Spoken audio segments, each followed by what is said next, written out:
Mesdames, Messieurs, bienvenue sur Africa TV. Le 6 mai dernier, la Chambre d'instance numéro 9 de la Cour pénale internationale a condamné Dominique Ongwen, ancien commandant de l'armée de libération de résistance du Seigneur, à 25 ans de prison pour crimes de guerre et crimes contre l'humanité, commis en Ouganda entre le 1er juillet 2002 et le 31 décembre 2005. Affaire inédite vue au regard de la qualité de l'accusé et du condamné. Il était question pour nous de nous attarder sur cette affaire qui a des ressortiments non seulement au plan de la justice pénale internationale, mais également dans le cadre de la protection de l'enfance au niveau africain et même au niveau international. À cet effet, nous recevons aujourd'hui le docteur Frédéric Fokatafo, spécialiste des questions de justice pénale internationale. Bonsoir, docteur Foka. Bonsoir Fabrice, c'est toujours un plaisir de venir à Africa TV. C'est une très belle chaîne et je continue de recommander en fait aux gens de la suivre. D'accord, merci. Donc, pour situer nos téléspectateurs sur cette affaire, pouvez-vous revenir en quelques minutes sur les faits de la cause? Alors sur les faits de la cause, je dirais que Dominique Ongwen en fait c'est un homme de 45 ans qui vient d'être condamné. Mais en réalité c'est aussi un enfant de 9 ans qui avait été enrôlé dans l'armée de résistance du Seigneur en Ouganda. C'est un groupe rebelle ou bien un groupe religieux qui avait pour prétention d'installer, de créer en fait une sorte de califat chrétien sur 4 territoires, à savoir l'Ouganda, la RCA, la RDC et le Soudan. L'objectif donc de ce califat chrétien étant d'y appliquer les 10 commandements. Mais visiblement aussi c'était un groupe rebelle qui était opposé principalement au pouvoir ougandais. La spécialité donc de ce groupe c'était d'enrôler les jeunes enfants pour combattre à ses côtés. Et au moment où Dominique Ongwen est condamné, on note environ 60 000 enfants qui ont été enrôlés par l'armée de résistance du Seigneur. Alors ce qu'il faut dire c'est que Dominique Ongwen sera donc enrôlé à 9 ans, grandira dans la LRA, Lord Resistance Army, et plus tard prendra les commandes d'une brigade de cette armée de résistance du Seigneur qui est la brigade Signa. À la tête de cette brigade, donc, il commettra un certain nombre de crimes. Crimes qui seront crimes dont la compétence de la CPI se focalisera, en fait la CPI se focalisera sur les crimes commis entre le 1er juillet 2002, date d'entrée en vigueur du statut de Rome, jusqu'au 31 décembre 2005. À ce moment-là, Dominique Ongwen a environ entre 27 et 30 ans. Il lui est donc reproché, il est donc accusé ou poursuivi pour environ 70 chefs d'accusation et en février 2021, il sera condamné pour 61 des chefs d'accusation et a été reconnu non coupable pour les autres. L'armée de résistance du Seigneur est accusée d'avoir tué environ 100 000 personnes. Dominique Ongwen donc est l'une des personnes poursuivies parce qu'il y en avait beaucoup d'autres, notamment le leader de cette armée qui s'appelle Joseph Kony, qui est toujours en fuite jusqu'à présent. Et finalement, le 6 mai 2021, il sera condamné à 25 ans d'emprisonnement après avoir bien sûr contesté parce que Dominique Ongwen se considérait toujours comme un enfant. Il estime qu'il a été enrôlé très tôt et en fait il aurait dû être considéré lui-même comme une victime. D'autant plus que juste pour planter un peu le décor, il dira entre autres à l'occasion de son procès que ayant été enrôlé à 9 ans, il a été contraint de manger du haricot imbibé du sang de ses premières victimes pour le plonger en fait c'était comme un rite initiatique pour le plonger ou bien pour le transformer en machine à tuer. Donc voilà un peu des choses qu'il dit avoir subies. Et autre chose, il dit avoir subi des traitements pires que Jésus-Christ. En somme, il dit en fait, je ne sais pas si Jésus-Christ lui-même a subi ce que j'ai subi. Pour en fait essayer d'établir sa non-responsabilité dans les crimes commis. Ce qui n'est pas la non-culpabilité. Parce qu'après tout, la culpabilité se fonde sur la responsabilité. Donc voilà un peu ce qu'on peut dire de façon panoramique sur l'affaire Dominique Ongwen. Alors, la situation, oui, l'enfance de Dominique Ongwen a justement contribué à la définition du temps de la condamnation. Le président de la Chambre, Bertram Schmitt, relevait d'ailleurs que la Cour s'est retrouvée face à une situation inédite et unique. Votre avis sur la question, est-ce que la Cour a véritablement pris en compte cette situation? Alors, il faut dire que l'accusation elle-même avait demandé, après que la culpabilité ait été établie pour les 61 chefs d'accusation et qu'il fallait donc déterminer la peine, l'accusation a demandé 20 ans, avait requis 20 ans, en considérant justement le fait que Dominique Ongwen avait été enrôlé en tant qu'enfant. La défense, quant à elle, demandait une peine de 10 ans, mais finalement, les juges ont décidé sur 25 ans, alors que les victimes, parce que les victimes aussi participent au procès, et ce procès, prenait part à ce procès environ 4095 victimes. Les victimes demandaient une condamnation à perpétuité. Le vrai débat dans cette affaire, en fait, c'est de savoir si Dominique Ongwen est responsable. Là est tout le débat sur la responsabilité de Dominique Ongwen. Peut-on dire que quelqu'un qui a été enrôlé à 9 ans est responsable des crimes qu'il commet pendant le processus d'enrôlement? Les spécialistes de la psychologie de l'enfance, je n'en suis pas un, mais vous diront que à partir de 9 ans, et avec les rites initiatiques dont parle Dominique Ongwen, se créent des schémas que l'être humain est porté à répéter. Une fois que ces schémas se créent et s'inscrivent dans l'ADN de l'être humain, on peut dégager sa responsabilité parce qu'il reproduit des schémas qu'il a intégrés depuis l'enfance. Sauf que les juristes, quant à eux, disent que Dominique Ongwen est poursuivi pour des crimes commis au moment où il est adulte. Cette période, donc de 2002 à 2005, où il a entre 27 et 30 ans. Il est vrai qu'il n'est plus un enfant, l'enfant étant défini au plan international, la justice pénale internationale, comme un individu de moins de 15 ans. Et donc les juristes estiment qu'une fois passé à l'âge adulte, il aurait pu ne pas commettre les crimes ou bien quitter le groupe. Sauf qu'il faut aussi bien comprendre que ce type de groupe, parce qu'il s'agit après tout d'un mouvement à caractère sectaire, on ne le quitte pas vivant. Donc je pense qu'il est fort probable que la condition d'enrôlement de Dominique Ongwen n'ait pas suffisamment pesé dans la décision. Je suis bien sympathique pour tout ce qui est victime, mais je pense qu'il faut revoir un peu cette approche de la responsabilité pour les personnes qui sont enrôlées aussitôt et qui vont donc traverser leur période d'enfance dans un groupe armé. D'accord. Ce sont les éléments de prospective dans le cadre de l'amélioration des conditions de fonctionnement de la justice pénale internationale. À cet égard, l'un des arguments évoqués par la défense à un moment donné était de demander l'adjonction ou bien le remplacement de la peine donnée à Dominique Ongwen par des mécanismes de justice traditionnels de sa région d'origine en Ouganda, ce que la Cour a refusé. Ne pourrait-on pas envisager une sorte de collaboration à ce niveau entre les mécanismes de justice traditionnels tels que vécus et pratiqués en Afrique et les mécanismes modernes pratiqués sur la sphère internationale?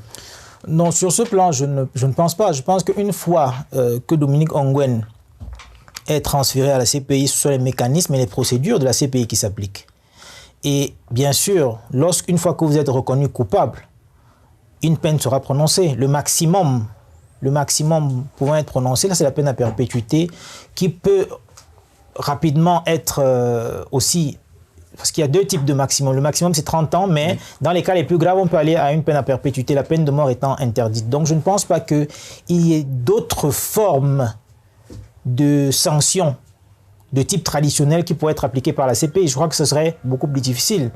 Ce qu'il faut noter, c'est que la CPI continue et poursuivra toujours les personnes qu'elle estime porter la plus haute responsabilité dans les crimes commis. Les mécanismes traditionnels et les mécanismes nationaux étant chargés de poursuivre le reste des personnes. Donc, peut-être pour ces personnes qui échappent au giron de la CPI parce qu'elles ont une responsabilité moindre, elles pourront probablement se voir appliquer ces mécanismes. Mais pour ceux qui sont poursuivis par la CPI, le droit de la CPI restera le droit applicable. Alors, les enfants soldats dans les conflits, il est constant que l'Afrique est le terreau d'un certain nombre de conflits qui intègrent la pratique ou bien l'enrôlement des enfants en très bas âge dans le cadre de ces conflits. Pouvez-vous, selon vous, nous dire si oui, il y a des mécanismes pertinents de protection de l'enfant au niveau africain et même au niveau international? Il y a de nombreux mécanismes de protection de l'enfance qui sont mis en place. Il y a toute une agence des Nations Unies qui est dédiée à la protection de l'enfance. Il y a au plan international une convention sur la protection de l'enfant, la Convention internationale sur les droits de l'enfant. Il y a une charte africaine sur les droits de l'enfant. Il y a un certain nombre de mécanismes qui sont mis en place pour protéger l'enfance. Mais bon, je ne pense pas que ces mécanismes montrent leurs limites dans le contexte de l'enrôlement des enfants. On a bien vu avec les différents mouvements rebelles en RDC, notamment le mouvement de Thomas Lubanga, on en a parlé, je crois, ici dans le cadre d'une de nos émissions, comme on l'a vu en Ouganda, comme on le voit dans beaucoup d'autres types de conflits, que les enfants restent en fait la cible privilégiée des groupes armés. Pourquoi? Simplement parce que c'est plus facile, les enfants sont plus réceptifs aux discours radicaux. Donc, et il est plus facile de radicaliser et de démobiliser un enfant de son cadre social pour le ramener dans un groupe, parce que l'enfant aussi est celui qui se fera le plus facilement contrôler et manipuler. Donc, à partir de là, je pense qu'il faudrait peut-être, au-delà de ces mécanismes, de ces instruments juridiques que j'ai convoqués tout à l'heure, ou même de ces mécanismes onusiens, penser une stratégie de protection de l'enfance qui intègre un certain nombre de mécanismes plus opérationnels. Mais après tout, dans les zones rurales où se recrutent les enfants dans la plupart de ces conflits, il faut bien comprendre que les enfants souvent restent un peu laissés à eux-mêmes et qu'il est difficile dans ce contexte-là de les protéger suffisamment. L'état de paupérisation, justement, est un facteur intéressant dans l'enrôlement des enfants. Bien sûr, bien sûr. Dans tous les cas, lorsque vous avez des zones rurales ou certaines zones dites urbanisées qui sont extrêmement pauvres, avec des populations qui sont extrêmement pauvres, avec des enfants qui sont peu ou pas scolarisés, des enfants qui ont peu ou pas d'avenir, des enfants qui ont peu ou pas d'espoir, il est clair que lorsque un discours flatteur vient, les enfants y prêteront une certaine oreille. Parce que lorsque vous avez des enfants qui n'ont pas d'avenir, et qu'on vous dit que dans tel groupe vous aurez à manger, vous aspirerez, parce que dans tout cela, il faut bien voir que ce qu'on promet, notamment dans ce califat chrétien, ce qui était promis aux enfants, ou bien aux futurs chefs, c'était des postes de commandement. Tout le monde aspire en fait à être à des postes sociaux assez élevés. Donc, après tout, lorsque vous avez ces illusions-là qu'on vous fait miroiter, et qu'à côté de cela, vous avez un état de paupérisation ou bien de pauvreté abjecte, forcément le discours radical vous séduit.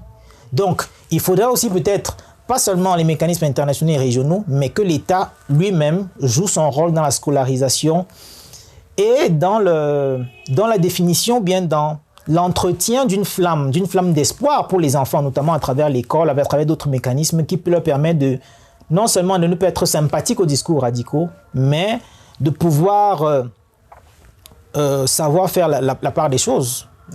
Vous avez parlé du rôle de l'État. Pensez-vous que les États sont suffisamment conscients de la nécessité de protéger les enfants?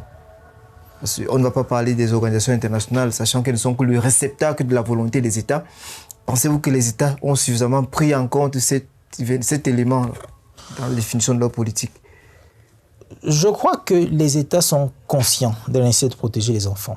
Maintenant, est-ce que les États le font suffisamment, le traduisent, ou bien traduisent cette prise de conscience dans leur politique publique? Je pense que souvent il y a quelques limites, sinon quelques vides. Lesquels par exemple? Je pense par exemple qu'il y a de nombreux États africains où, par exemple, le niveau de scolarisation est extrêmement bas. Ou bien même lorsque les enfants sont scolarisés, le cadre dans lequel ils sont scolarisés n'est pas incitatif.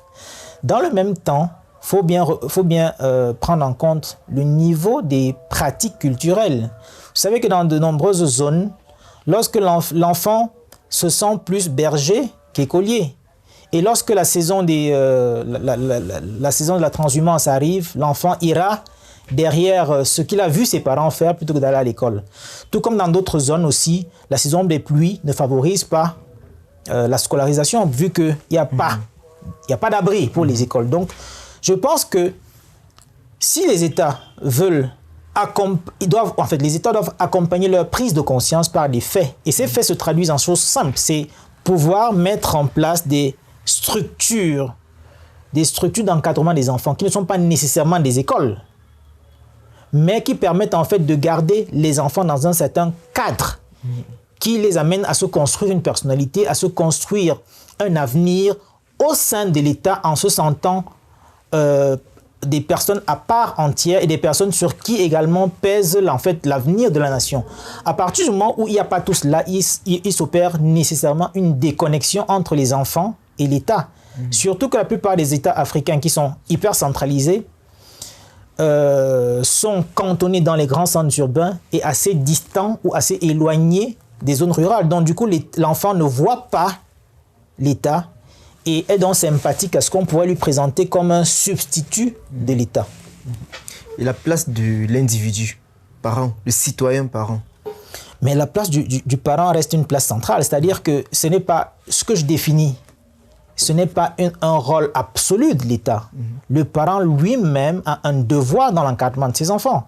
Ça va de soi. Mais après, lorsque vous êtes dans ce genre de zone, que ce soit en Ouganda ou en RDC, il est difficile pour des parents qui eux-mêmes sont extrêmement pauvres de pouvoir suivre les enfants. Surtout que dans le cas dont nous parlons, le cas de Dominique Ongwen, il faut bien comprendre que les 60 000 enfants dont je parlais ont été enlevés et enrôlés de force, en fait, dans l'armée de résistance du Seigneur. Donc, certes, les parents ont un rôle d'éducation, mais tant que l'État ne mettra pas les mesures de sécurité nécessaires, ben, les enfants seront toujours arrachés ou séduits par les groupes armés. Alors, pour finir, l'historienne Tish Borgnet et la criminologue Barbarola soutenaient il y a quelques ans dans une tribune que la saga Ongwen représentait à la fois l'histoire d'une réussite pour la CPI et en même temps l'antithèse de ce qu'elle représente et combat, savoir la protection des faibles. Pensez-vous réellement que la CPI, en l'état, avec les écueils qu'on lui reproche à tort ou à raison, peut contribuer à la protection des enfants? Je continue à croire que la CPI, la CPI garde un rôle central dans la société internationale et dans la société juridique internationale. Elle garde un rôle central. Elle a sa place à jouer. Maintenant, il y a, comme pour toute jeune institution, un certain nombre de manquements, un certain nombre d'insuffisances qui peuvent être corrigées avec le temps. S'agissant maintenant de la protection de l'enfant, l'affaire Lubanga, par exemple, a bien montré le rôle central de la CPI dans la lutte contre la conscription et l'enrôlement des enfants. Tout comme cette affaire Ongwen. Oui. Pour moi, maintenant, la question fondamentale dans cette affaire, c'est un rapport avec les enfants qui eux-mêmes sont enrôlés. Parce que la question, vraiment, pour moi, c'est la question de la responsabilité. Je ne pense pas à titre personnel qu'on n'aurait pas dû condamner Ongwen. Mais je pense que on aurait peut-être dû mieux prendre en compte les conditions de son enrôlement et les schémas qui ont été construits dans Ongwen, dans son psychisme, à partir de 9 ans, entre 9 ans et 15 ans, la période dans laquelle il est toujours considéré comme un enfant. Donc, à ce moment-là, je pense que la CPI a peut-être eu quelques limites, ou bien a failli dans la prise en compte de ces éléments, mais lorsqu'on voit les buts, lorsqu'on voit les objectifs poursuivis, notamment la protection de l'enfance, et fait notoire aussi dans l'affaire Ongwen, c'est la première fois qu'on obtenait une condamnation pour le crime de grossesse forcée. Oui. On voit bien qu'il s'agit d'un mouvement fort vers la protection non seulement des enfants, mais de la jeune fille de façon plus spécifique et de la femme en général. Donc, il y a des évolutions. C'est une affaire qui est très importante parce qu'elle contribue à solidifier le socle de la protection des enfants en Afrique et dans le monde. Mais maintenant, on ne peut pas protéger la victime au détriment de ceux qui, hier, étaient des victimes et qui ont été transformés en machines de guerre. Voilà qui est dit pour cette affaire Ongwen. Merci, Dr Foucault, pour votre contribution, imminente contribution et éminente contribution. Et en espérant vous revoir sur notre plateau très bientôt pour discuter, peut-être, entre autres sujets, de la place ou bien de la possibilité d'une justice pénale africaine. Un dernier mot? Non, je continue à croire que la justice pénale africaine peut se construire. D'ailleurs, j'ai un article qui est en cours de publication sur la question et je pense que c'est une justice qui gardera sa place, qu'elle soit dite dans le cadre de la CPI ou bien dans le cadre d'un autre mécanisme africain. Mais à côté de cela, je pense aussi qu'il est important de rappeler aussi aux gens que le travail que vous faites ou que nous faisons en tant que Africa TV est un travail important parce que nous avons ici l'occasion de débattre des sujets différemment. C'est aussi un travail de formation, d'information et de transformation de la société en fin de compte. Donc, je continue à inviter les gens à regarder cette chaîne parce que moi, quand je la regarde, ça me permet d'économiser le temps que je perdrai à lire un livre. Ça me permet de lire un livre en 26 minutes, ce qui est très important. Et je vous remercie pour cela. Merci, Dr Foucault. À très bientôt sur Africa TV. Je vous en prie.